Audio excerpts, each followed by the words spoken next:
August 1వ తేదీన న్యాయదేవుడైన శని, సంపదకుడు కారణ్యమయ్యే శుక్రుడు 90 డిగ్రీల కోణంలో కలుసుకోబోతున్నారు.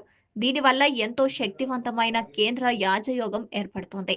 ఆ రోజు నుంచి కొన్ని రాశులకు చెప్పలేనంత మేలు కలుగుతోందని జ్యోతిష్య పండితులు చెబుతున్నారు. అంతేకాకుండా వారికి సమాజంలో మంచి గుర్తింపు కలుగుతుందని తెలియజేస్తున్నారు.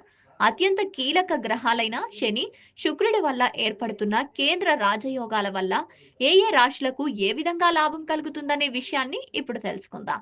కుంభరాశిలో ఉద్యోగాలకు వేతనాలు పెరుగుతాయి. ప్రమోషన్స్ కూడా ఉన్నాయి. పెళ్లి కాని వారికి పెళ్లి కుదురుతుంది. ప్రేమ జీవితంలో ఉన్నవారు త్వరలోనే శుభవార్త వింటారు. జీవితం గౌరవప్రదంగా సాగుతోంది. కుటుంబ సభ్యులంతా ధార్మిక కార్యక్రమంలో పాల్గొంటారు. నవగ్రహాలకు ప్రదక్షిణ చేయడంతో పాటు శని దేవుడిని, శుక్రుడిని పూజించడం వల్ల అనుకున్న పనులు కూడా శరవేగంగా పూర్తవుతాయి. మేషరాశిలో పోటీ పరీక్షకు సిద్ధమవుతున్న విద్యార్థులకు ఈ సమయంలో బాగా కలిసి వస్తోంది. కెరీర్ పరంగా పురోగతి ఉంటుంది. గతంలో మొదలైన నిలిచిపోయిన పెండింగ్ పనులన్నీ పూర్తవుతాయి.